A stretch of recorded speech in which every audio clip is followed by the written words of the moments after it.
À Iron vivait un jeune homme nommé Roman. Roman n'était pas seulement très beau, mais il était aussi riche. Il possédait une très grande ferme où il cultivait toutes sortes de cultures. Roman réussissait très bien, et cela le rendait très heureux. Mais ce qui le rendait encore plus heureux, c'était le fait qu'il recevait toujours des regards et des compliments de jeunes dames magnifiques.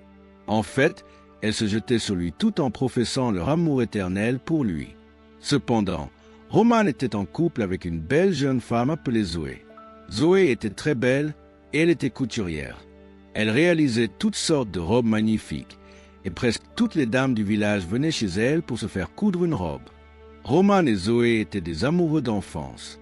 Ils avaient commencé à sortir ensemble depuis qu'ils avaient seulement 16 ans. Au début, Roman ne regardait que Zoé. Il l'aimait beaucoup et ne manquait jamais de déclarer publiquement son amour pour elle. Mais à mesure que Roman grandissait pour devenir un jeune homme beau et riche, et que les dames commençaient à se jeter sur lui, Roman commença à changer. Ses yeux commencèrent à vagabonder, et il se mit à flirter avec toutes les femmes en jupe. Zoé était très brisée. Elle pleurait toujours dans sa chambre chaque fois qu'elle surprenait Roman avec une autre femme. Elle s'attaquait à cette femme et la battait violemment. Zoé changeait progressivement, passant de la douce et facile à vivre à devenir une tigresse, se battant partout dans le village d'Iron pour un homme. Parfois, lorsqu'elle surprenait Roman en train de tromper, elle mettait fin à la relation avec lui en disant « Je ne suis plus intéressée. Je suis fatiguée de cette relation. Je connais ma valeur. » Zoé lui criait dessus, pleurant et gémissant, puis le quittait. Mais après 2 jours, elle revenait à Roman en pleurant et disant « Je ne peux pas te quitter pour un autre homme. Tu sais depuis combien de temps nous sommes ensemble ? 7 ans, cette foutue année. Je ne te quitterai pas, corps et âme, pour qu'une autre femme vienne récolter là où elle n'a pas semé. » Zoé disait cela en pleurant, et Roman la câlinait simplement et lui disait que tout irait bien.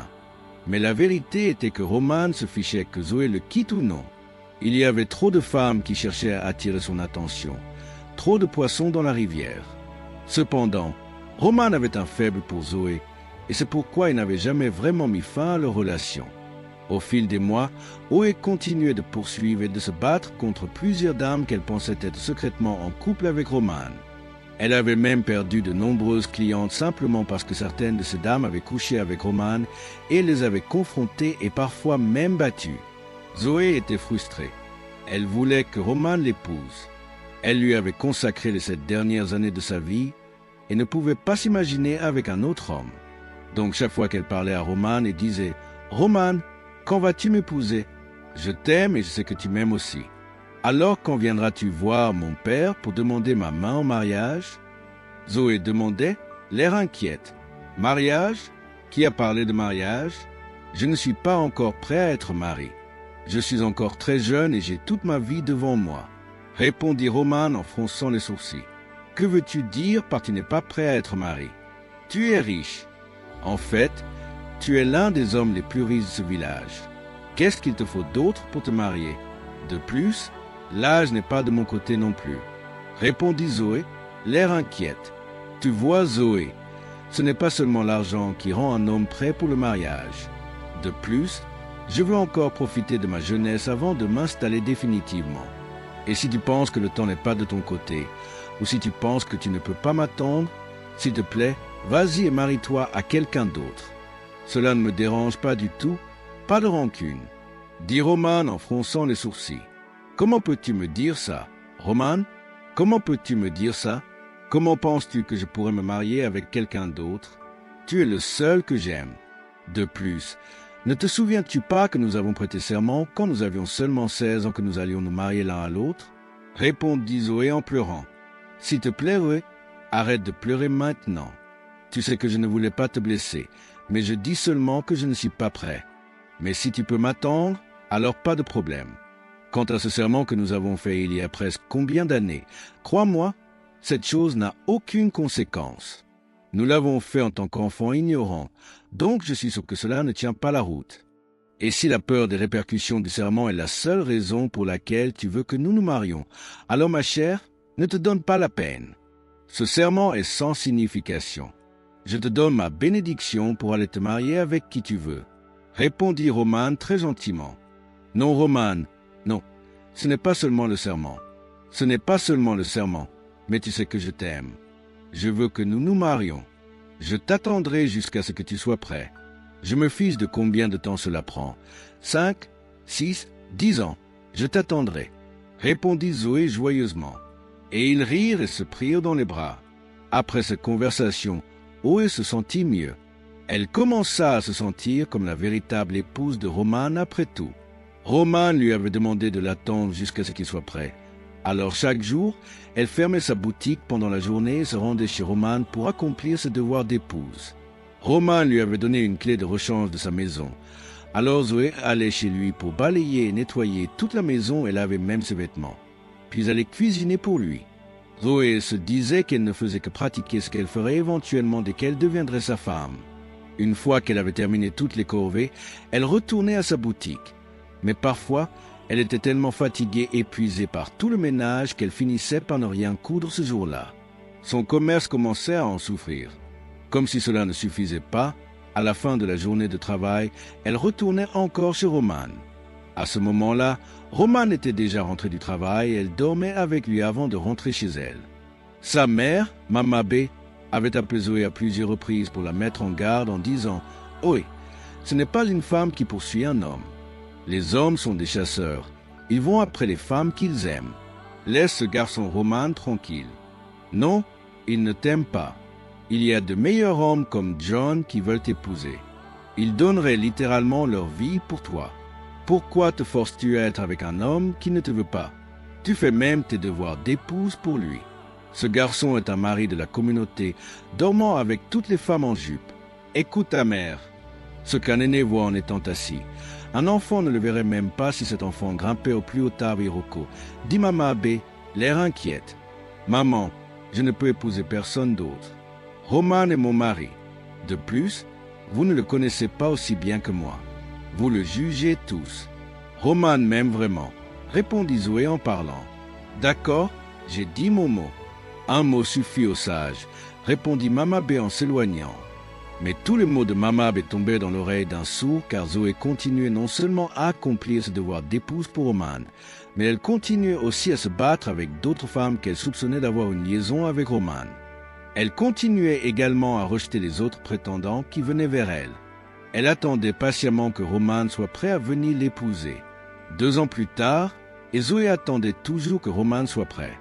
À ce moment-là, Zoé avait même subi 2 avortements pour Roman, mais Roman n'était toujours pas prêt. Roman était toujours occupé à flirter et à passer d'un lit de femme à l'autre. Il s'amusait comme un fou. Un jour, Roman et Zoé étaient dans son salon, en train de discuter, lorsque Roman regarda Zoé et dit « Tu sais que mon ami Jérémy se marie bientôt ?»« Vraiment? Oh waouh! Et j'étais avec Sarah toute la journée d'hier et elle ne m'a même pas dit qu'il allait enfin se marier. »« Et elle se prend pour mon ami ?» répondit Zoé. « Non, non, ce n'est pas Sarah avec qui Jérémy va se marier. C'est une autre dame du village voisin. » répondit Roman, la fixant pour voir son expression. Alors Zoé cria et dit « Quoi? Une autre dame après qu'ils soient ensemble depuis presque 3 ans? Elle le connaît? Je vais gâcher ce mariage. Je vais brûler tout l'endroit jusqu'au sol. Et quant à cette fille qui veut voler cet homme, je vais la déchirer en morceaux. Ah! Calme-toi maintenant. Tu trembles déjà. C'est une blague. Jérémy ne se marie pas pourtant. Je te faisais juste une blague. Je te taquinais, dit Roman en souriant. Tant mieux, parce que j'aurais été tellement déçu que Jérémy l'abandonne après 3 longues années. Dieu nous en garde, répondit Zoé. Cependant, quelques semaines plus tard, Roman informa Zoé qu'un de ses amis du village voisin avait perdu sa mère et qu'il allait pour les funérailles. Il lui donna également la clé de la maison et lui demanda de s'assurer qu'elle était propre. Il lui donna aussi de l'argent pour cuisiner pour lui. Zoé était très heureuse. Encore une fois, elle se sentait comme sa femme.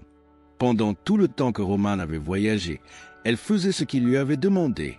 Elle nettoyait toute la maison et lavait ses vêtements. Et le jour où Roman était censé revenir, elle était allée à la maison plus tôt et avait préparé de délicieux repas pour lui. Elle était si heureuse. Elle, ce accent aigu. Elle s'était aussi fait coiffer pour être très belle pour Roman. Après tout, il était parti pendant une semaine entière. Cependant, plus tard dans la soirée, quand Zoé arriva chez Roman, elle fut surprise de voir une foule rassemblée autour de la maison. Roman était de retour, mais il n'était pas seul. Il était debout avec une très belle jeune femme et de sa tenue et des personnes qui étaient avec elle, elle ressemblait à une princesse, comme si elle venait de la famille royale. Zoé était choquée.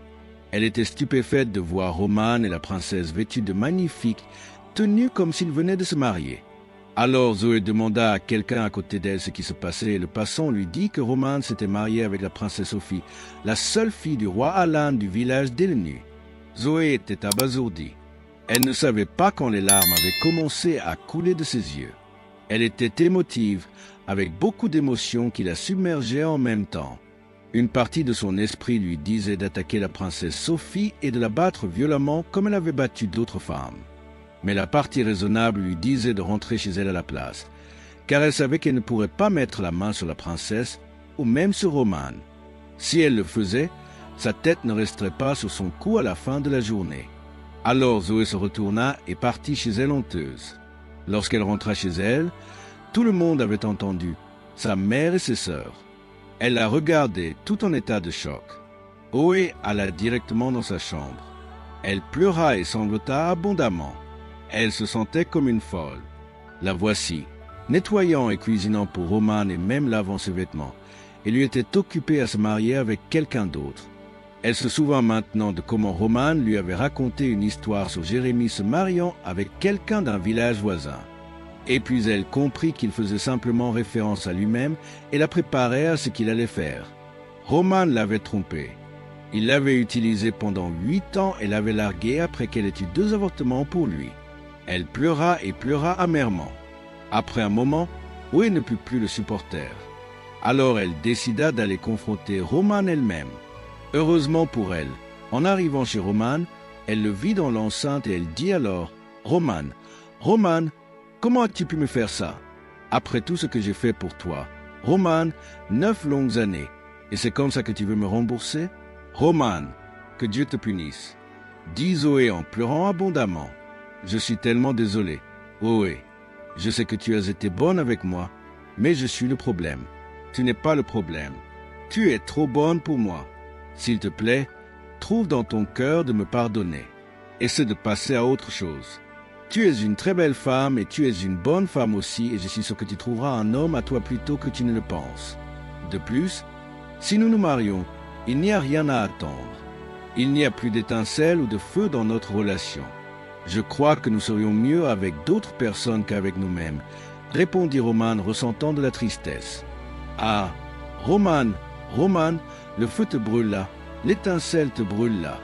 Après avoir perdu 9 ans de ma vie, tu me dis que nous serons mieux avec quelqu'un d'autre? Ah, oh, tout le monde m'a mis en garde contre toi. Je n'ai pas écouté, je ne l'ai pas fait. Roman, tu as ruiné ma vie, répondit Zoé en pleurant alors qu'elle rentrait chez elle tristement et honteusement. Toute la nuit, Zoé ne put pas dormir. À minuit pile, elle se leva, se déshabilla, sortit et commença à crier. « C'est moi Zoé, la fille de Mama B. Ah, je suis venu demander justice. J'ai conclu une alliance avec Roman et nous nous sommes promis de ne jamais épouser une autre personne. Roman m'a trahi et est allé épouser la princesse Sophie. Je veux justice, je veux justice. » Zoé cria de toutes ses forces, pleurant et gémissant abondamment. Pendant ce temps, Roman s'occupait de profiter de sa femme et de consommer son mariage, tandis que Zoé était là, priant, gémissant, pleurant et sanglotant. Le lendemain matin, Zoé alla à sa boutique comme d'habitude, s'attendant à entendre de mauvaises nouvelles que Roman avait été frappé mort par les dieux. Mais à sa grande déception, rien de tel ne s'était produit. Au lieu de cela, Roman et sa nouvelle épouse, la princesse Sophie, profitaient de la vie à fond. Ils étaient des tourtereaux et étaient très heureux dans leur mariage. Parfois, ils se promenaient même devant la boutique de Zoé, riant et plaisantant. Chaque fois que Zoé voyait Roman et la princesse Sophie ensemble, elle ressentait tellement de douleur que sa poitrine commençait à lui faire mal. Elle souhaitait mourir, que la terre s'ouvre et l'engloutisse. Alors que Roman et Sophie continuaient de profiter de leur vie et de leur maison, Zoé continuait de vivre dans la misère. Quelques mois plus tard, la princesse Sophie découvrit qu'elle était enceinte et elle était très heureuse. Roman l'était aussi. Ils étaient tous les deux heureux. Leur vie semblait parfaite et tout semblait aller bien. Donc, quand son ventre commença à grossir et devint visible pour que tout le monde puisse voir qu'elle était enceinte, Zoé devint encore plus déprimée. Il semblait que ses cris n'avaient aucun effet sur Roman et sa femme. Elle plairait jusqu'à s'endormir chaque nuit. Elle devenait très dépressive. Aucun homme ne l'avait invitée, sans parler de lui, demander de l'épouser. Après que Roman se soit marié, elle était devenue un objet de seconde zone et était devenue la risée du village. Pendant ce temps, tout se passait bien pour Sophie. Elle avait une grossesse très facile. Cependant, lorsqu'elle était proche de sa date d'accouchement, Sophie fit un rêve. Et dans ce rêve, elle vit un oiseau méchant, laid maléfique la poursuivre, puis prendre le bébé qu'elle tenait dans ses bras. Elle commença à pleurer et pleurer dans le rêve et se réveilla encore en pleurant pour se retrouver dans une mare de sang. Elle avait eu une fausse couche. Elle avait perdu son bébé. Elle cria de toutes ses forces et Roman se réveilla en ayant l'air effrayé pour trouver sa femme dans une mare de son propre sang. Sophie raconta le rêve qu'elle avait fait cette nuit-là à Roman. Et ils réalisèrent que l'oiseau maléfique qu'elle avait vu avait volé leur enfant à naître. Roman sut immédiatement que c'était spirituel. Il soupçonnait que c'était la répercussion de s'être opposé au serment et à l'alliance de mariage avec Zoé. Mais il refusa de dire un mot à la princesse Sophie à ce sujet. Il la réconforta simplement sur la perte de leur enfant et ils prièrent tous les deux pour que cela ne se reproduise plus. En quelques jours, la nouvelle s'était répandue dans le village que la princesse Sophie avait perdu son bébé à naître. Quand Zoé l'apprit, elle fut très heureuse. Au moins, il semblait que Roman ne s'en sortirait pas après tout. Quelques semaines plus tard, Sophie découvrit qu'elle était à nouveau enceinte. Cette fois, elle était très pieuse et s'assura également d'aller à tous les rendez-vous chez le médecin. Mais encore une fois, lorsqu'elle était proche de sa date d'accouchement, elle fit le même rêve où un oiseau maléfique allait la visiter et lui prenait son bébé et elle se réveilla dans une mare de son sang. Elle perdit à nouveau cette grossesse. À ce stade, la princesse Sophie savait que ce n'était pas une blague. Alors, elle décida de retourner dans son village, dans son royaume, pour pouvoir voir leur propre herboriste afin de savoir pourquoi elle perdait ses bébés à naître. Elle savait qu'elle n'avait offensé personne. Donc, elle ne comprenait pas pourquoi un oiseau maléfique continuait de lui prendre ses bébés. Roman essaya de dissuader Sophie d'aller voir leur herboriste, mais elle refusa. Alors, en arrivant au sanctuaire du médecin traditionnel dans son royaume, après quelques incantations faites par le prêtre en chef, il la regarda et dit « Princesse, ton mari ne peut avoir aucun enfant sauf par une femme nommée Zoé. Elle est la seule qui peut lui donner des enfants. Ils sont déjà mariés dans le royaume spirituel. Ils ont conclu une alliance quand ils étaient plus jeunes et les dieux honoreront cette alliance. » Répondit le baba avec insistance. Sophie ne pouvait pas en croire ses oreilles.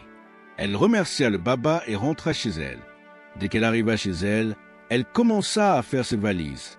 Roman était choqué. « Qu'est-ce qui ne va pas chez toi maintenant? Pourquoi fais-tu tes valises? Où vas-tu? Dis-moi quelque chose. » demanda Roman, l'air confus. « Tu as encore le culot de me poser des questions stupides? Pourquoi ne m'as-tu jamais parlé de Zoé? Donc tu es fiancé à une autre femme et tu es venu m'épouser? Maintenant, les dieux tuent mes enfants. Et non seulement cela, tu ne peux jamais avoir d'enfant avec aucune autre femme sauf Zoé. Donc tu veux que je perde mon temps ici avec toi? Une princesse entière. Quand tu sais très bien que tu es déjà marié à une autre personne, tu dois être fou.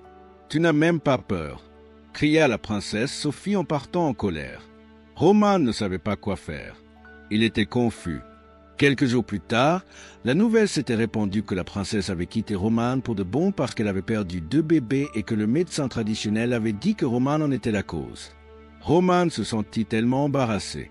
Partout où il allait, les gens le regardaient et chuchotaient. Roman était frustré. Zoé avait entendu tout ce qui s'était passé et était heureuse. Elle attendait patiemment que Roman revienne vers elle pour lui demander sa main en mariage, puisqu'elle était la seule qu'il pouvait épouser.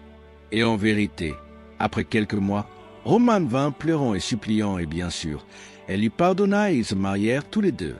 Zoé était très heureuse. C'était ce qu'elle avait toujours voulu. C'était ce dont elle avait toujours rêvé. Mais Roman, d'autre part, était triste. Il se sentait en cage. Il avait maintenant une profonde rancœur envers Zoé. Il se sentait piégé et voulait une issue. Un jour, il sentit qu'il en avait assez et un matin tôt, il prit son sac et quitta la maison avant que Zoé ne se réveille. Il continua simplement à marcher et marcher. Zoé, de son côté, se réveilla plus tard et vit que Roman avait quitté la maison et que certains de ses effets personnels avaient disparu. Elle le chercha partout mais personne ne savait où il était allé. Zoé se sentit très frustrée et 40 ans plus tard, Zoé n'avait ni mari ni enfant. Et elle s'asseyait toujours devant leur maison chaque jour en espérant que Roman reviendrait un jour à la maison. Nous aimerions connaître vos pensées sur cette histoire. Que pensez-vous? Pensez-vous que Zoé était très stupide de se forcer auprès d'un homme?